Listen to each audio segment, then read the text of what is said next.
Hello and welcome back to Serious About Salvage and another video on the channel, and a video I'm quite excited to make because this is a car for me. I bought myself a Touareg. This is to replace the pickup or pickups that I've been using for towing. And yes, Chainsaw Man is in full swing today, I'm afraid, so I do apologise. But yes, this Touareg is to replace the pickups because the Touareg can tow 3.5 tonne, but it's going to be a lot nicer to use day to day because, I mean, let's be honest, sometimes I might not need to tow a trailer for 2 weeks. So all that other time I'm using the pickup. They're big and, you know, they're not best for manoeuvring around, they're a bit bumpy.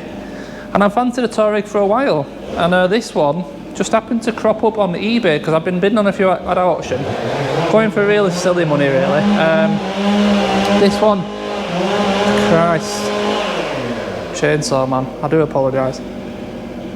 This one cropped up on eBay, so it is a previously crashed vehicle that a chap called Adam, very nice to meet you Adam, has started to repair, and he's got the majority of the parts for it. I would have probably said 90% of it is complete. There's not a lot missing by the looks of it. The main stumbling point he came up across was he did later discover that the sump had a little bit of damage on it. It wasn't leaking, it was a run and drive, but he didn't have the facilities to be able to change the sump, because on these you either drop all the subframe or you lift the engine to be able to get the sump out. So that was his stumbling block, unfortunately. So yeah, you got most of the parts, most of it's brand new. It all looks good really. We're going to go through it quickly, see what we've got, and then my main mission really is for this video is to get this sump changed, because obviously he said it runs, he said it drives, but I want to just make sure for myself that it does. So let's turn around, have a quick look, and then we can get on with it. But there it is. This is exactly how the pictures were. I've seen pictures of the actual original damage, I've seen the auction photos, I've seen photos of the build process. It looks like the guy was doing a really good job, in all fairness, so credit to you. Yeah, 3 litre V6. This is the lower powered one, 205, because it is on a 63 reg this, and it's an SE spec, so not the highest of spec unfortunately. I did really want to get a bit newer and in the R line, but for the money I've given, I think this was a good buy. But it's a nice grey colour, nice grey metallic. And the bit that really, you know, got my attention was the mileage. The mileage on this is 79,000, which for these cars is pretty low, in all fairness. If you look on eBay, they are usually more like double that, so 79 is low miles. The car in general, I mean, it's not great condition, it's not terrible either. I think it will clean up pretty well. But it has been sat for a long time. He said he hasn't touched it for 5 months after discovering, you know, the sump. So it has, yeah, got full of water and dirt. Not water inside, that was just stuck on there then. But like I said, it looks pretty much complete. We will find bits we need when we start to put it together. But this is the pile of stuff that came with it that he's bought. We've got brand new grills for the bumper, brand new spotlight trims, brand new upper grille, various intercooler pipes. He's bought a replacement sump for it. The grills for the bumper are here, brand new little trim along the bottom. I believe that's an old intercooler because it's got intercoolers on it. It's had a brand new, well not brand new, it's had a new rad pack, crash bar, the bumper skin's obviously new. Yeah, there's various bits and pieces here, so it's going to be a bit of a puzzle. It's never easy finishing off a job that someone else has started. Never at all. But I'm quietly confident, and I think it appears to be a decent car. So just quickly now, I just want to pull this bumper off because I know it's only just on gently. And then we'll look at the situation with this sump. So let me just pull this bumper off. We just clipped it on whilst I towed it back last night. So it should just clip off. There we go. That lid off and out the way. The bonnet has got some creases and dents. It's a bit misshaped there. It's got some creases up, little dents up there. It will need attention at some point. Yeah. And the boot lid has a dent in it as well, unfortunately, but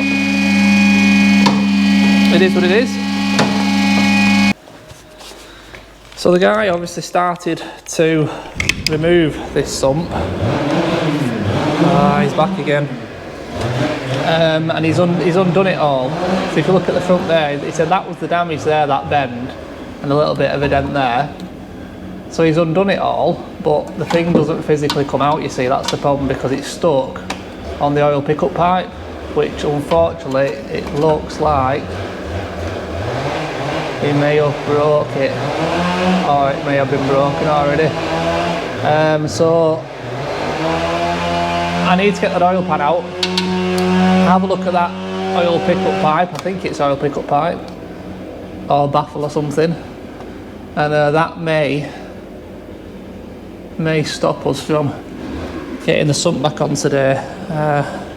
But underneath, everything looks good. Everything looks like it's in place.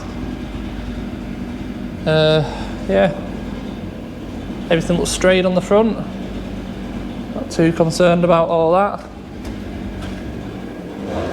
So all the cowlings are on. That's a good thing.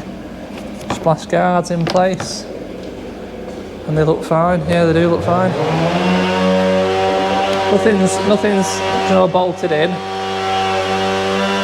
But we'll have to pull a bit of it apart to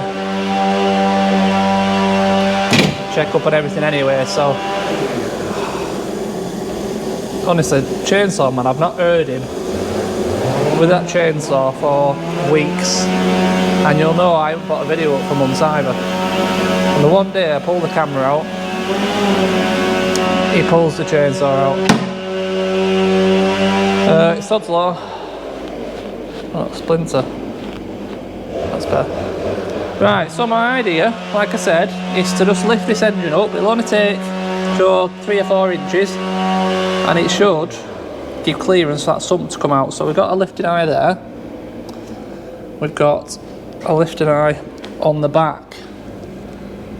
We will obviously need to disconnect the engine mounts, which I'm not sure you'll see. But right down there, you might just see the nut. There. There's a nut in there. One either side. Don't need to disconnect the back. Hopefully the front will just lift that little bit to get the pan off, and we can assess exactly what's going on under there. And fingers crossed. Well, yeah, I need to see what damage there is inside, really. That's going to be the make or break of it. So let's get the crane out and give it a go. Right, some progress for you. I did exactly what I said I was going to do. Put the crane on, lifted the front of the engine, put some chocks under the back wheels so that it couldn't tip off the ramp. And I lifted it as high as it could go. It's right up against the bulkhead now. Everything is good. And it just about slid out. Just got it out. This is the old one. And that's the little bit of damage on the front there. And unfortunately, the impact had damaged the baffle. Now the baffle is rather important because this stops your oil sloshing about when you go around corners and still allows it to get to the pickup pipe. So you've got to have your baffle in. Luckily, there was one 20 miles away. So I've just been out and got it. Motorway was a nightmare. It's took me 2.5 hours. But it's the exact right part number, and that means we can proceed with what I wanted to do. They're the 2 bits that I've snapped off the original one. I've got all the fixings. There's no bits left up here. But I'll show you up inside the sump now. I can just get a bit of an angle. It's a bit hard with a lack of arms. There's the bottom of the engine. There's your pickup pipe, all perfect. No issues with that. No damage to the upper sump. Only thing we've got to do now is we've got one snapped thread. Adam did say, so it's not a surprise. So I need to drill that out, and then I need to refit the new baffle, glue the sump on. I'm not saying glue, I mean instant gasket, and then let that go off, and we'll be there or thereabouts in terms of running this, which is basically what today's all about. Not too sure if this instant gasket's going to go off in time, in all fairness, but we'll carry on and hopefully get to that point. We must definitely have this engine back on its mounts today anyway, because I can't move the ramp up and down as it is. And how much have I raised it? I would think I've raised it maybe 2 inches, I think, looking at the engine mounts. Yeah, probably 2 inches, no more than 2.5 inches, that's all it's taken just to get it high enough to get the sump off. So I will carry on for a bit more. It's not much room under there, it's quite dark, so we'll just I'll keep going, get ourselves a bit more progress, and hopefully we can get on camera this first start. Fingers crossed everything's alright. Right, we're ready. The sump is back on. It's been on now for probably 3 or 4 hours. The gasket's all dry. I've put engine oil in it. So now we want to check just to make sure this does run before we go any further. Now, I don't doubt the guy at all, but obviously I want to hear it for myself. There's no intercooler pipe work on, so yeah, it's going straight into throttle body, bypassing the airflow meter, so it might run a bit rough if it runs. We've got no power steering, so I don't know exactly how it's going to sound, but I just want to get it running. There's no reason why it won't just run, so we can see what it sounds like, and then I can be happy then, and we can put this thing back together basically. So let's have a dabble. Oh, I'm not going to get in there. I'm going to have to climb through. It's climbing it. Oh.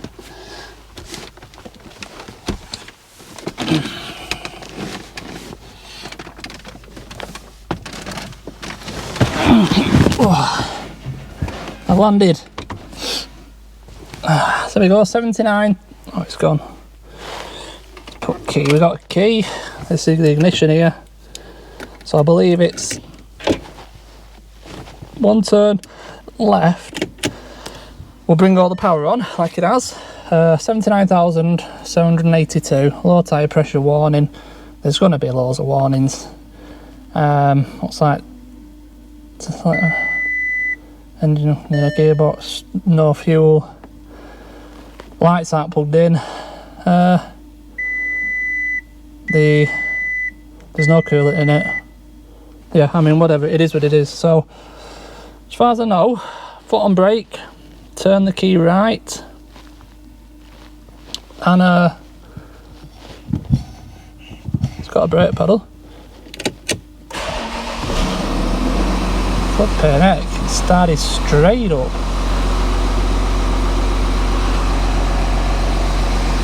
You hear it?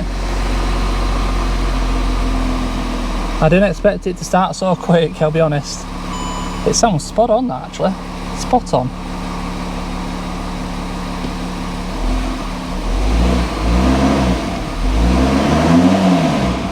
I don't want to rev, well, it's revving, but it's a bit lazy, but we've got an intercooler pipe on, haven't we, so we've got to bear that in mind. And yeah, no power steering, because there's no fluid in it. What a result! That sounds really good as well. It does. Oh, I don't know what I'm doing here. Oh, the tyre pressure monitor started working now on all of them. It's just low. Got loads of menus to go through.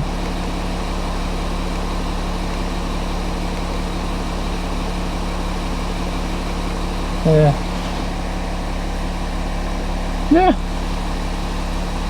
This is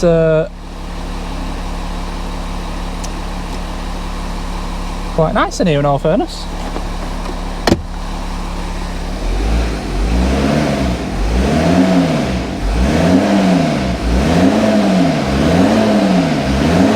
That engine sounds really good.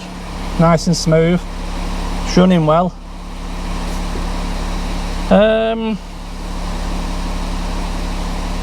Yeah, excellent. I mean, we've got no coolant in it, so we've got to be cautious of that. I think all the pipe work's there, so in theory we could put coolant in it if we wanted to,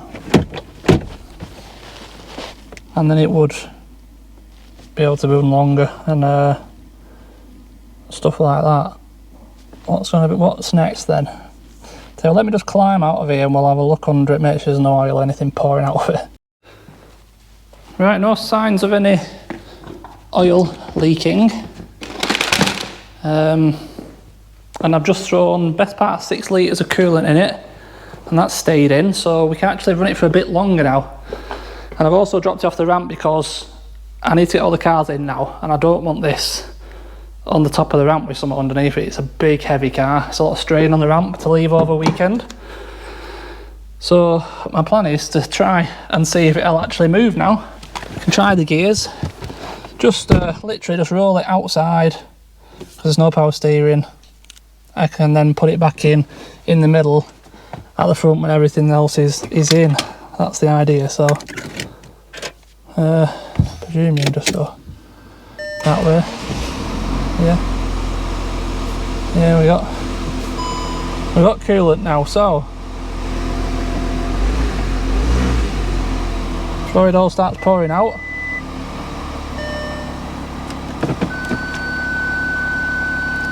should be in gear.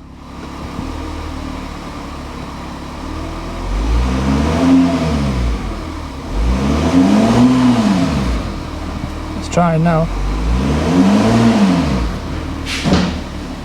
Very lazy to move unless it's just low on oil in the gearbox.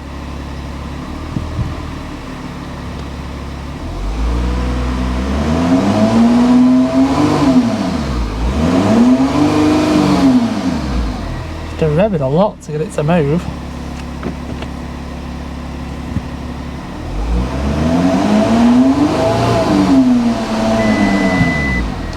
Finally does. Interesting, because I don't want to end up with it stuck outside. Wonder what's going on there then.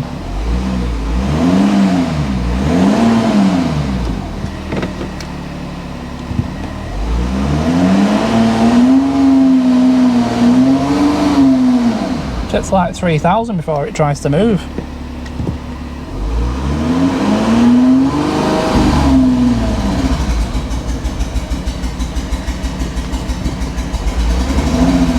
Now it's misfiring. Turn it off. It's not happy about something.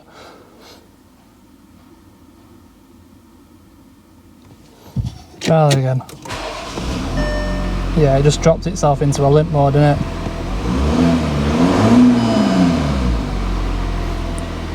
Right, I need to rethink my idea now because I don't like the fact that I need to rev the nuts out of it to make it move. What I'm going to do, I'm going to scan it. See if it's just some stored codes, putting it into like a safe mode on the gearbox, and we will try again. Alright, we have a bazillion faults on lots of things, which, I mean, there's no surprise. It's had its battery disconnected multiple times. The one I want to look at is the transmission. I don't really care about anything else right now. Let's have a little look what this says. There was 3 faults. And the trouble codes, and they are output speed, sensor circuit, range of performance. So the speed sensor, which, I mean, makes sense for it not wanting to drive properly. And that's an active code, that. So something is unplugged. I mean, it's not come back. And then we'll just do a quick erase of everything. Just to see the stuff that obviously is nothing. Oh, I was looking for these bolts earlier. I managed to find some more, but they're the sump bolts. Bugger.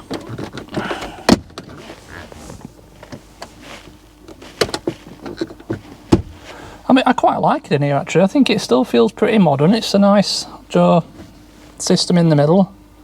I like the dash. I don't like the wood trim. When I replace that with black piano. I like the clocks. They look quite modern. At the minute we've just got one on Central Electrics and one on the access start authorization, but I know a lot will come back. But let's try that again.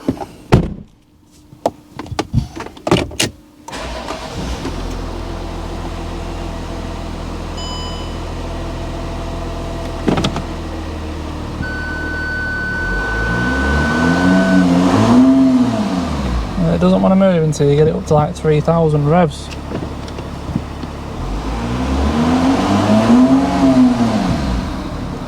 And then it goes. Let's see what's come back.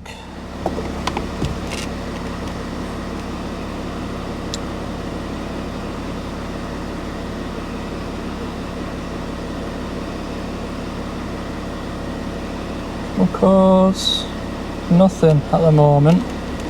It's not happy about summer, is it? What's in the live data?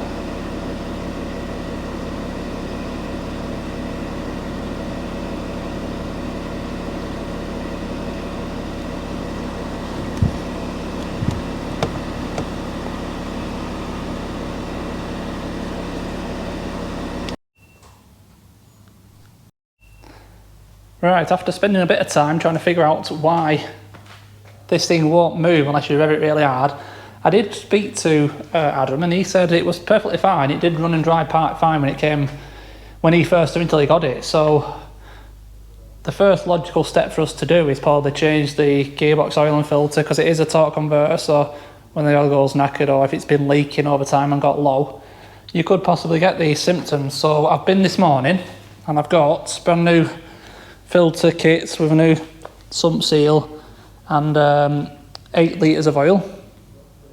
So all the bits we need to change the oil, and the first thing we're going to do is dump the old oil. 2 things we can learn from this: the colour of it, what it smells like, and how much comes out basically. So there's the gearbox sump, there's the sump plug, nuts, bolts all the way around, some are hiding up there. And that's we're going to basically remove this sump. But yeah, first of all, let's get this oil out.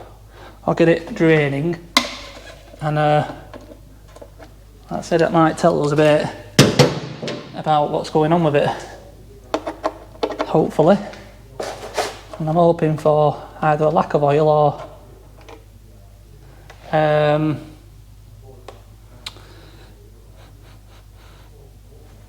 I mean, don't expect it to come out yet. I didn't explain properly. There is a little,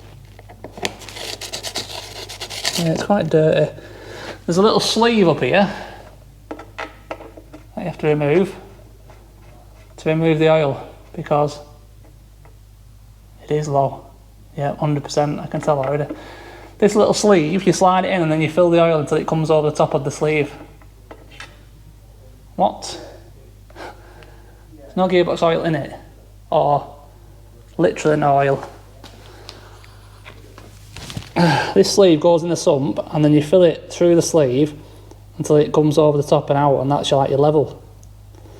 Plus a bit of a procedure to get it to run through the solenoids and stuff, but yeah, there's not enough oil in there. There should be loads pouring out now. So now I don't know what to do. Whether to drop the sump, change the filter, or just throw some oil in and see what happens. What a bugger. I mean, that's a good thing in fairness, because the lack of oil is a very good chance now that's the reason why it's not moving. But where's it gone is one thing, isn't it? Where's it gone? So it's not really damp under here. And I did ask him, he said he hadn't drained it.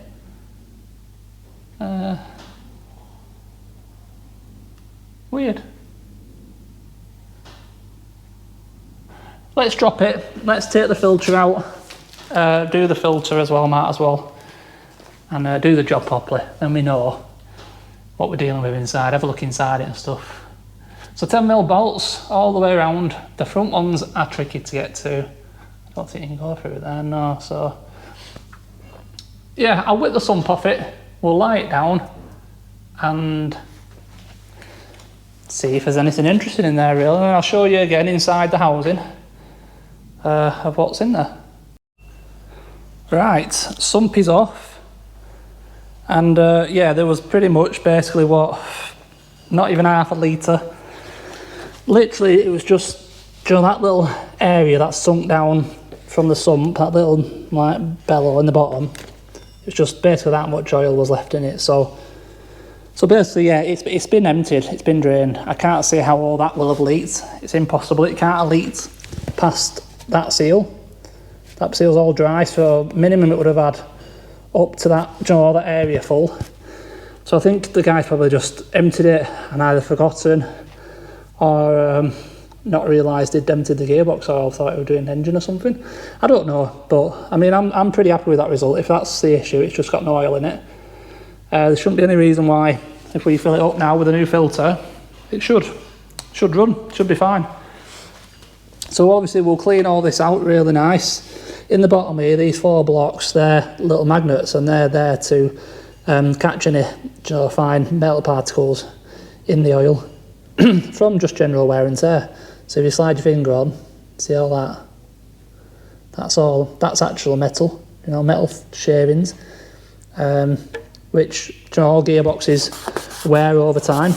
They're there to catch that and they're doing the job. So we'll clean all them off, make sure they're all clean, so they can do the job next time as well. And then in the gearbox, obviously we've got, this is our filter, all the solenoids. The filter is now unplugged, so undone, sorry. So with a bit of a wiggle, that should come off. Yeah, there we go. Anything in it? A little bit. Leave that there for a minute. And there you go, that's all your solenoids for your gears, basically. There'll be an input and output speed sensor in there somewhere. I'm not too sure which one it is. It's your level selector there, that arm. When you slide the selector forward and backwards. You must remember to pull this little seal there, because we have a replacement and you don't want to put them both in. And that's about it. So it's time to have a bit of a clean up all the mating face for the new sump seal, clean up all the actual sump, and then we can refit our new filter with our new seal and all our new oil. And yeah, I'm 99% sure now this is going to be the reason. Bearing in mind, like I said, he did say run and dry perfect when he first got it, so between then and now, obviously, I think he's probably just forgotten, he's really drained it or something. So no harm done. Let's get it all cleaned up, figure out a way of putting this oil back in there, because you have to pump it up into the sump when the sump is on. And like I said, there is then a bit of a procedure where you fill it until it starts to drip over that green sleeve that you put into the sump. and then you've got to run it up to a certain temperature, go through the gears, and then if it's draining itself, wait until it's a trickle, then put the bung in, or if it's not draining yet above that green sleeve, put a bit more oil in it. Basically, it's a bit of a faff around, but simple enough to do. Just need to find something to actually pump it in there with. So I'll crack on with this and I'll update you again in a little while. Right, new filter in place. I've wiped down all the mating surface for the new sump gasket seal, whatever you want to call it. That's all done. Cleaned out all the sump, cleaned all the magnets down, so there's nothing now on them, nothing at all. Got a new seal on there. We're all ready to go. Now, I was mentioning this little green sleeve. That's the sleeve in place. So what it does basically is it gives you a level indication. So once the oil fills up the sump and gets to that level, it then starts to drain. And that tells you you've got enough oil in. Simple as that, really. And that's it. So that's now going to bolt back up in the car. I need to figure out how I'm going to get oil through such a small hole. Right now, I don't know. So I said it's like 7 litres of oil or something like that these take. So yeah, that's going to be interesting. But I'll figure out a way. It's got to go in there. And yeah, once we've got it all in, we're going to give it a go and see if we can get this thing to move again. Right. We're in the car. The car is running. The gearbox has been filled with oil. It initially took about 5 litres, and then the procedure was to start the vehicle, sit in the vehicle, and basically cycle through park, reverse, neutral, drive, neutral, reverse, park. Just keep going through them all, but stay in each one for 5 seconds. And it helps to circulate the oil around the gearbox. And then what you do is you wait until your gearbox transmission fluid temperature is between 30 and 40 Celsius, which is 85 and 100 Fahrenheit, thereabouts. Like, it's 116 now, because obviously I've finished the procedure. Once you're within them, 85 and 100 Fahrenheit, or 30 and 40 Celsius, you then raise the vehicle, leave it running, take the drain plug out the sump, and if fluid comes out, you let it run out until it's a drip and then replace it. If fluid doesn't come out, you put more gearbox oil in until it starts to drip, and then you put the sump back in. So it took another 2 litres once I'd circulated the gears, cycled the gears, got it warm. It took another 2 litres, so it's up to 7 litres now, which is that is correct. It should take 7 litres. So we're on the floor, all the ramps off. So if I put this into reverse, it should just try and reverse off. So brake down, reverse, and it does. It moves straight away. Oh.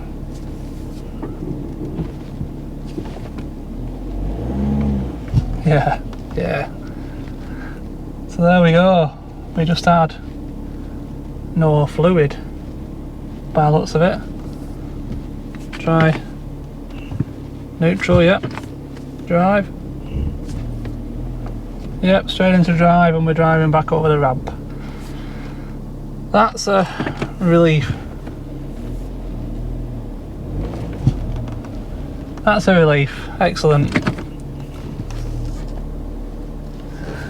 As you can see, we've got power steering as well. I've put power steering fluid in. I've put coolant in. Let's run around to the engine bay.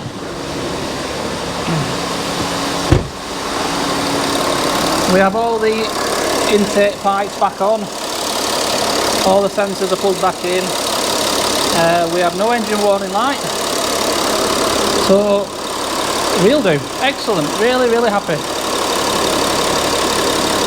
So there's a few more bits we can do, but what I'm going to do right now is just run up and down the lane a few times, see if we can get it to go through maybe up to 3rd gear. No reason to say something's going to go wrong, but do that. Our bumper's at the paint shop being painted as we speak. So really, once we have just made sure the gearbox is good, there's some headlight tabs need repairing on these headlights, and they're not bolted in, they're just loose. They won't fall out, I don't think. No, they can't fall out, but they're not bolted in. And this one, the lower tabs are broken off, but the guy did buy a genuine Volkswagen tab repair kits in the boot, so you can repair them headlight tabs, and then it's just a case of waiting for the bumper to come back from the paint shop. So you can put all the trims and bits and pieces in it, put it together, and job will be a good one. For the time being, a little bit quieter. I'm going to have to put up with Joe the dent. There's a bit of a dent there, bit of a dent over there, and we already know there's a dent on the boot lid. But the rest of the car is pretty straight. I will obviously deal with them at some point, but at the moment I just need to get it on the road, so I've got a vehicle to use. And we'll have to go through the process of putting a tow bar on it as well at some point, because this is going to be my new tow vehicle. So that is a result. We'll hang fire now and wait for the bumper to arrive. Once that's arrived, we'll get the last few bits put back together, and hopefully it goes through an MOT and I'll be on the road with it. So chuffed to bits, really happy. As long as nothing else crops up, we're on to a good one. Bumper is back, painted and ready to go on the car. I must thank the guys at Auto Refinishing, Rottenstall, for getting this done pretty much overnight for me, because it was a rush. I need this car done. So we've got the bumper back, we've got all the bits of trims back, everything's ready to build the bumper up, put it on the car. Most of these bits, like the washer jet covers. Now this car doesn't have washer jets, all the bumpers came with covers, but this car doesn't have the Xenons, so it doesn't have the washer jets, but like bits like this, they just push in and click in. So that should just click into place. Like that. Perfect. And then we've got the two toe and eye covers. These will just click into place. They will have a certain way around, I think that's the other one.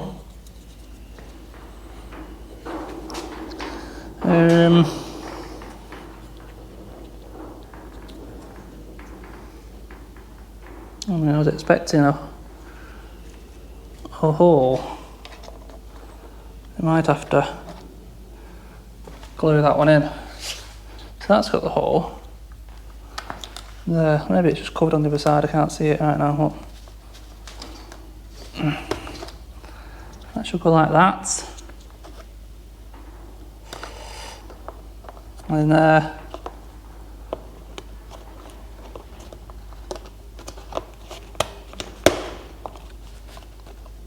Like that.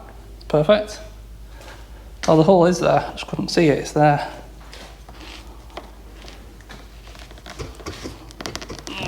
There. And then tuck that side in.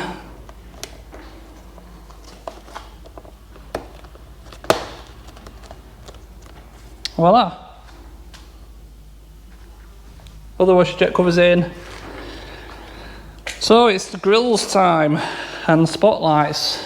Now we've got all them bits in the boot. I keep expecting this to open by power, but it doesn't. It's just a manual boot. Got all our grills in there, so I'll whip them round now, and we will continue to build this bumper up. Get it bolted on the car, and then the only piece I haven't got is this arch trim, and it's not going to be here in time for the weekend when I need the car, so I mean, I'll have to use it. Without that bit of trim missing, it won't look great, but it is what it is. But yeah, let's get this bumper all built up, bolted on the car, and fingers crossed it's going to be MOT time.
Okay, I think we are ready. Grills are in, spotlights are in, parking sensors are in, harness is in, little spoil on the bottom is on.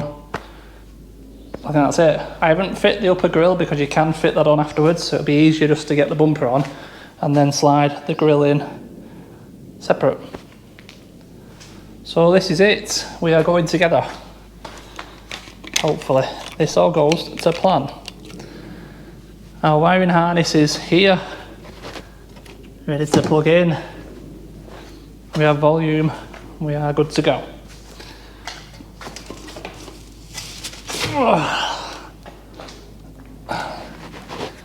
So, let's get that harness plugged together. I can't because it don't reach.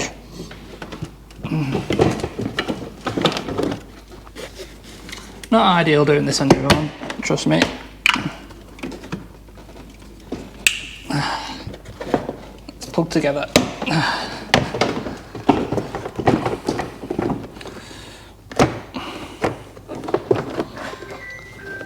Phone rings, perfect timing.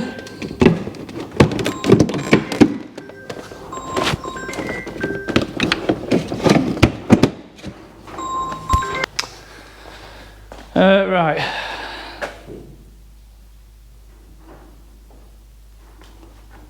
Where were we?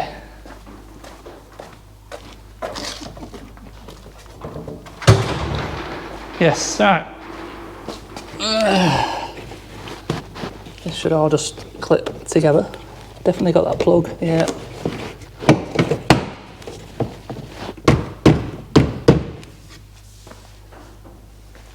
Size done.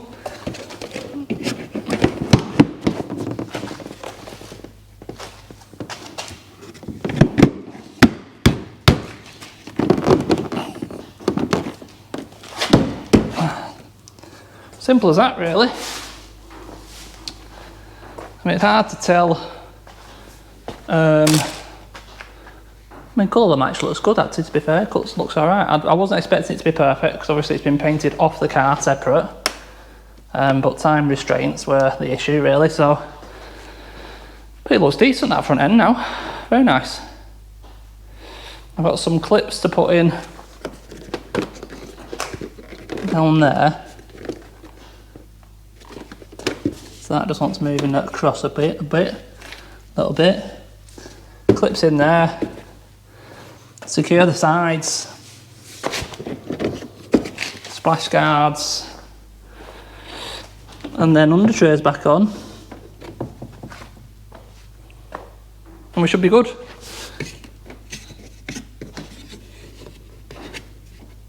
Yeah.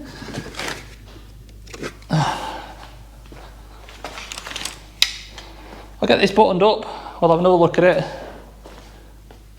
but it's looking good. Okay, fast forwards 2 weeks, and I need to update you on the progress of the Touareg. So it's been in use now for a couple of weeks. I did finish it off when, you know, obviously you saw me fit the front bumper. Took it for an MOT, passed MOT. Oh no, sorry, it didn't pass MOT.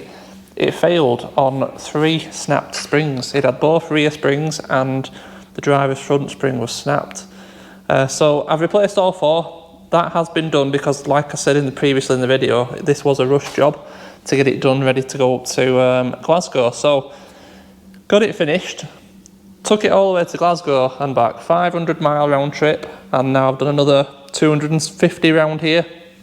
So it's done 750 miles. And only one issue, a wheel speed sensor has failed on I believe it's the passenger rear. I did scan it at the time, ordered it, it's been a week since it's been ordered, so we're going to rescan it. But other than that, and the front arch trim, which I just can't find anywhere right now, I'm unable to locate one. Everything has been absolutely perfect on the car. It runs really well, brakes are great, gearbox really smooth. Yeah, I've been enjoying driving it actually. I need some proper floor mats for it. But yeah, really good car. So to finish off this video, first of all we're going to rescan this car just to make sure it is the left rear. I will show you the lights that have been on the dash because of that, and then we're going to replace it. Rescan the car, hopefully then all the lights are cleared and gone off, and the car will be finished, barring a few bits I do need to take care of some point in the future, just to tidy it up. So, in terms of scanning, I've been sent another scan machine, which is here. It's a top-down 800 BT. Arty Diag, I don't know how you want to say that. Power and versatility within reach. So we're going to unbox it quickly, and we might as well try it on this car, aren't we? As you can see, it's in the box. It is sealed. Seal is still on. It is a wireless one. which is good. It means you can do like, you can take the actual main unit outside the vehicle whilst it's running and, you know, do some tests and stuff. And it does help being wireless. Nice little carry case. Put that there. I'm not going to mess around with this too much. Not going to take all day. The video's already long enough. It's a nice enough little unit. Some of them. Oh, what the hell? What's going on?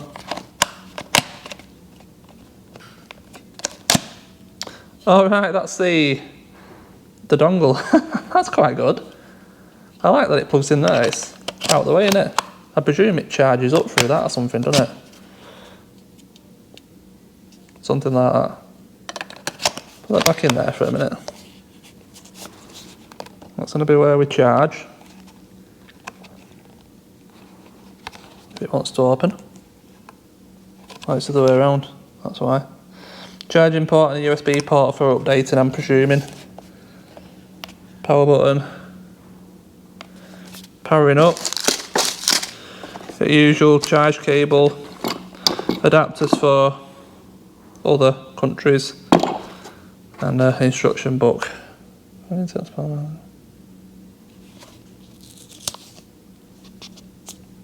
like to leave that on. Right, so we're just going to plug it into the car once it's finished booting up and give it a go.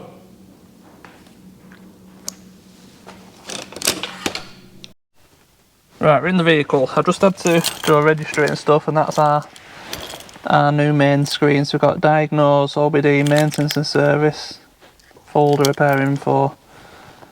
So diagnostics going to scan the whole car, I presume. But anyway, right, we turn the ignition on.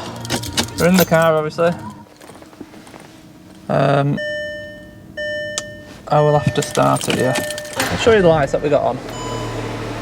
Stabilisation, ABS light, traction control, start stop, and handbrake warning in a second because it's a rear sensor. It'll come on, I would have thought, in a sec. There you go, handbrake error. So the lights we've got on because of the ABS sensor, so wheel speed sensor, whatever you want to call it. So we've got our scanner. I'm going to press this, pull it out, and we're going to plug it in to OBD, which is under here. Put that in there. Our green light on. So we've got power. I'm guessing that's what it means. And then, I mean, I've never done this, so I've already done that.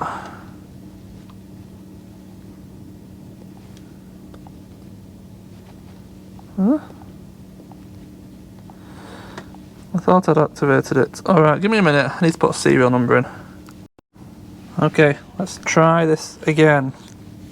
It's very hard to get a clear picture on these scanners, so diagnose, auto, enhanced diagnostics for systems, read and clear faults. So you can auto search, pick up the vehicle, or you can go through all these names. They're very responsive on, you know, the touch screen. There's a hell of a lot of makes in there, isn't there? So I'm just going to auto. It's obviously looking for my VIN. I'll turn it away. Although very easy to maintain VINs these days, but let it do its thing.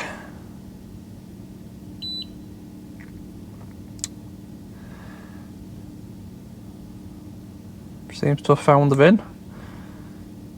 It's communicating. And this is the next screen it brought up. So you got health report, system scan, system select. So I just want to do a system scan, and presumably it's going to scan the whole car. Or is it just going to find what control modules are available. Yeah, it's scanning the whole car, innit?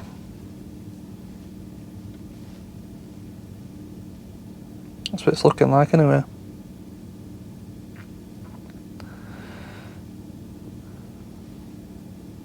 I like the menus and stuff, the system. It's quite responsive as well, so it seems to be scanning through the car pretty quick. These Volkswagens do have so many control modules, 62%. So it's up to 52 modules it's gone through, 53. Let it keep going.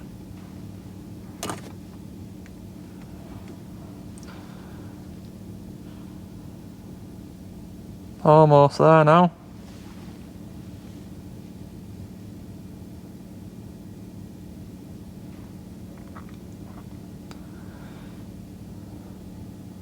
Last one. Done. So, it's basically told us all the control modules that are equipped in the vehicle. Okay. Do we then go in individually?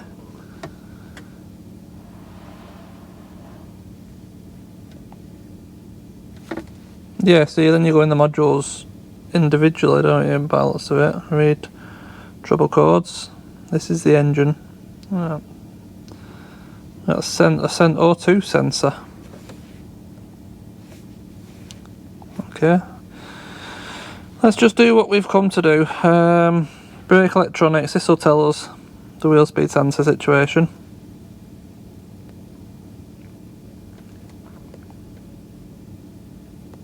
Read trouble codes. Quite responsive. So yeah, left rear ABS wheel speed sensor is the issue. So yeah, which is pretty much what I thought. So left rear wheel speed sensor.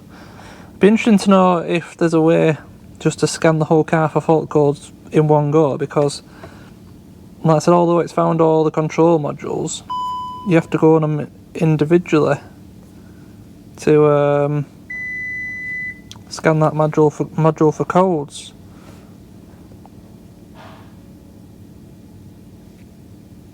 What's that do? Which is interesting. Alright, this is better. So done a CAN gateway scan, and then it's actually brought up which ones have faults and which ones haven't. So there's a fault code on the engine, which we know it's that O2 sensor, nothing on transmission, and then there's one on the brakes, electronics, it's ABS. Start stop is the same fault. Don't know what climate control is. Parking brake is the handbrake. Driver's door electronics, don't know, it's be something nothing that. So that's better. If you do it that way, at least you know which modules have the faults in. You can then go on the module and scan it, and it'll tell you the code. So yeah, I'm reasonably happy with that. It's I wonder if you press on that health report.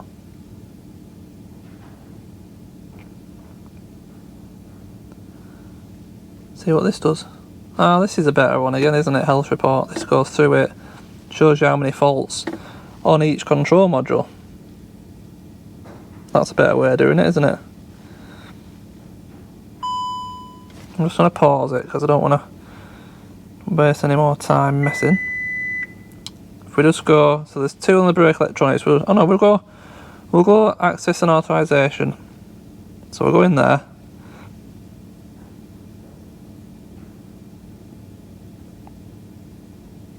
And then you can read the code. Okay. And one last thing I just want to check. If you press that arrow down. Oh, right, that's better, isn't it? You can just press a little arrow and it tells you the faults.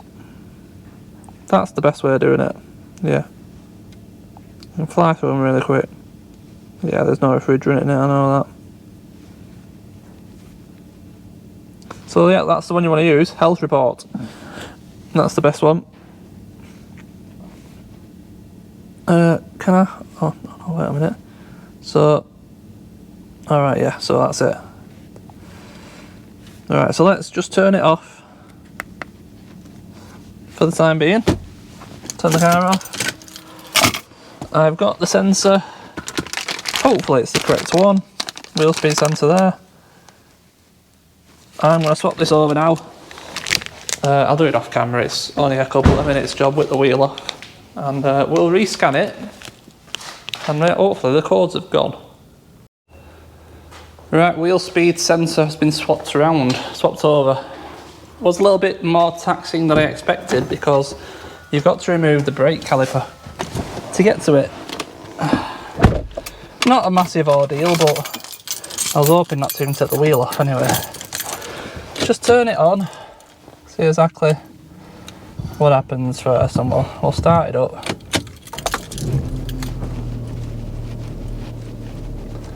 So I haven't touched the scanner yet. We appear to have all our lights gone. So that's a good start, isn't it? Yep, happy with that. So let's come back to the scanner. We'll have to do a fresh scan. So yeah, just a auto search, let it find itself again. But as you can see, it's gained 800 miles there or thereabouts since we first picked it up. It's doing, what's it doing, 30 mile per gallon. Did 33 up to Glasgow and back, and around it it's doing 30. And yeah, pretty happy so far. So health report was the one, wasn't it? Health report. Let that finish processing. I'll have to let it scan through the car now. Now obviously bear in mind these are going to be stored codes now, some of, because I haven't scanned it since repairing the problem. So it's going to obviously show up all these stored codes from before. So hopefully, I think once it's finished scanning, we'll be able to clear the codes down on this same health report menu, which I quite like, with a little car diagram. And that should be it. Jobo dunno. Been interesting to see if we can have a look at live data and see the wheel speed sensors actually working, that kind of thing. See how far in you can go with this scanner. But so far, I'm pretty impressed with it actually. I like the actual graphics. I like the speed of the, the button pressing and the speed of it running through the scans and stuff. And it feels nice. Nice. It's a nice size. I like the fact that it's wireless. So yeah, it seems to have a lot going for it. Let's let it finish. 100%. So yeah, so you can clear the DTCs in here. So we're just gonna go straight in and clear them.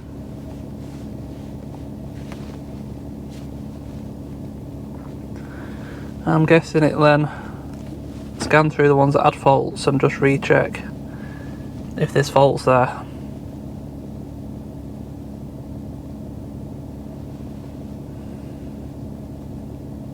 I presume.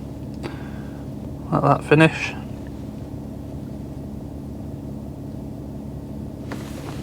It's just missing a little hook or something to hook it on your steering wheel.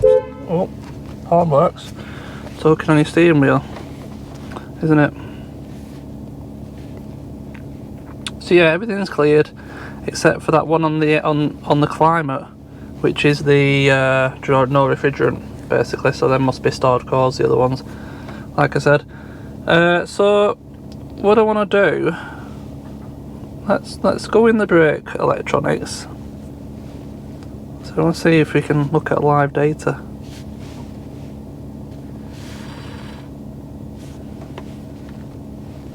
Module read clear, read data stream.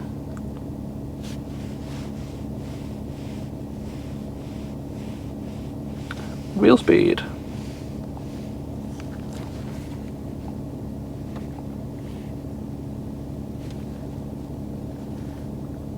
Okay. There we go. So front left, front right, left rear, left right. I'm not sure if I'll get them to read in this small space. Let's go forward.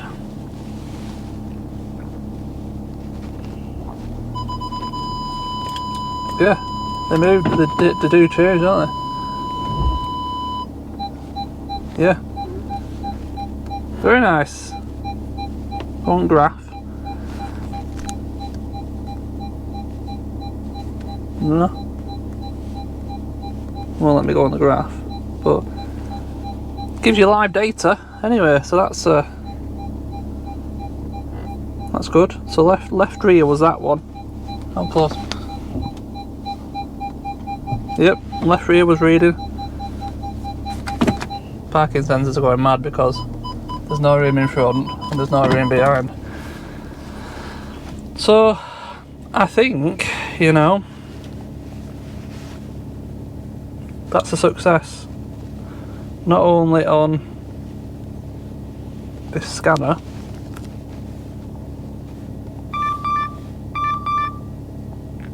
which reminded me to remove the reader out of the OBD socket, but yeah, I mean, history. It records whatever you've scanned as well. OBD, that's just going to read straight into the engine, innit? I would expect.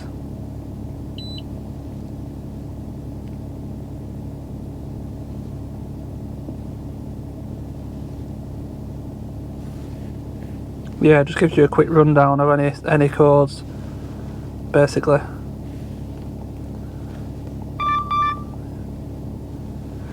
I think that's going to do us, you know. I like it. I like this a lot, actually. Check it out. Price wise, I'm pretty sure it's around the £350 mark. Don't quote me on that. I will put some links in the description and there will be a discount code.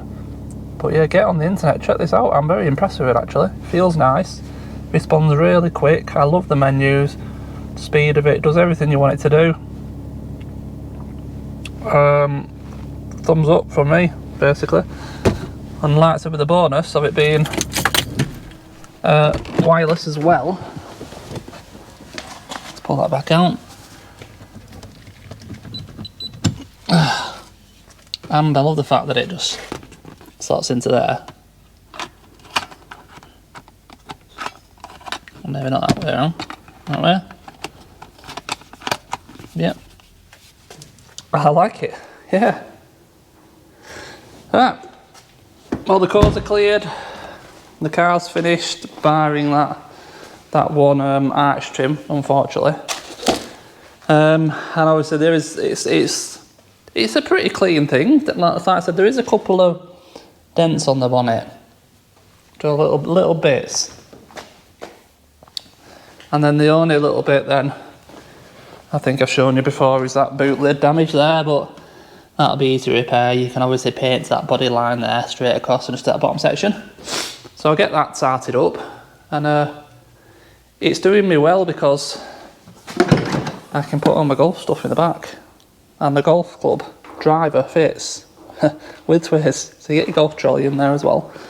Still plenty of room, got a little visor, stop people seeing stuff. So I'm enjoying it. So not 100% sure exactly what I'm going to do going forward with this. Obviously the idea was to put a tow bar on it, use it for towing.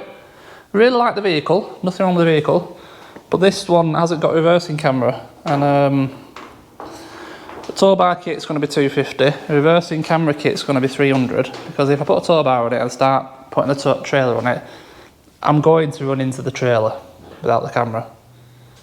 So it's going to damage the rear bumper.